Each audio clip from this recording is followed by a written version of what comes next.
Hi everybody, welcome to week 10 and a huge congratulations to those of you who got your problem solving assignment in on time last Friday. Now for those of you who are yet to submit, it's definitely still worth doing. There's plenty of marks still in there. A late penalty will apply, but it's only 5% per day or part day. So please get it in as soon as you can, and of course feel free to contact me if you would like to chat about it in any way. Okay, so you may have seen that the final assessment for this unit has now been released. It's under the assessment tile. It's due on Thursday the 11th of February at 6 p.m. Queensland time. So that's the Thursday of week 12. So it's really a good idea to download it and have a look at it now and see how long you think it's going to take you. You are in essence required to answer 2 of 3 questions, so you get a choice of 2. They are all short answer questions rather than problem questions, and the word limit is 1,500 words for both questions. So roughly 750 each, but there's flexibility there depending on what you want to write. Now the short answer questions require you to address a particular topic or a particular area of the law, and you really need to pay close attention to the wording of the question and make sure that you comply with what you're required to do. Now we've looked at a number of these questions in the workshop over the last few weeks, and we've always discussed how we would break the question down and identify what needs to be addressed, and you need to adopt that approach for this particular assessment task. And remember also that it needs to be an evidence-based approach towards the question, using suitable sources to support your discussions. Now before we get on to discussing the content for this week, I would just like to remind you of the student evaluation survey that's been released in Moodle. So that's the big red button on the right hand side of the Moodle area. There's one for each unit. I would be really grateful if you could complete that. It's open now until the end of term, so just whenever you've got a couple of minutes, please look at providing us with some feedback on the unit.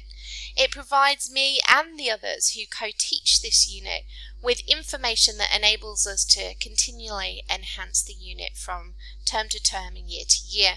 So the information that you provide gives us ideas or enables us to make decisions about what is essential, what activities or information we have to keep, and what we might try in the future. So it's really important. It really informs our design of the curriculum.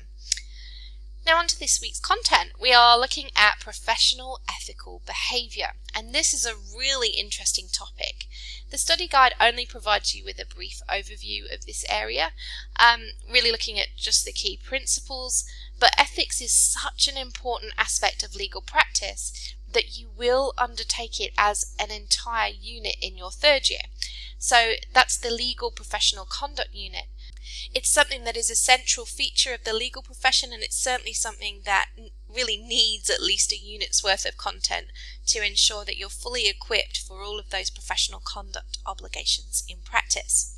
So we're just going to look at a sort of slice of professional conduct, and we're going to focus on some of the basic key principles that we see in the solicitor's conduct rules, and also the Lawyer X scandal.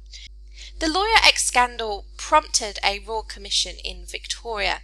Now there's a link to a short video explaining what happened and why it's problematic in the study guide, and it's also available in Moodle. It's only a few minutes, so make sure you check that out to give you some background information on the Lawyer X scandal if you haven't heard about it, or if you've heard about it but you're not sure of its significance for the legal profession. Now the video is quite old now. This scandal's been going on for quite some time. The Royal Commission has taken a long time to actually hear all of the relevant evidence. So see if you can find out some more recent information about what's happening in that space.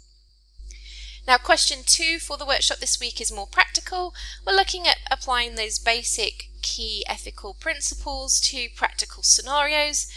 Now note that we are using the Queensland Solicitors Conduct Rules to do so, but these rules are very similar to those in other states and territories, and that's because the professions adopt a cooperative approach towards this. If you would prefer to use the professional conduct rules for your home jurisdiction, please do so. That's absolutely fine. We can always talk about each jurisdiction as we go through the questions, no problem. Now, make sure you also check out the concept videos for this week in Moodle. There are some interesting talks from practitioners in there, so it's really great to see their discussion of ethics and give you that real world view of ethics in practice. So I'm looking forward to discussing this topic with you in class on Wednesday. Have a great week, and I'll see you then.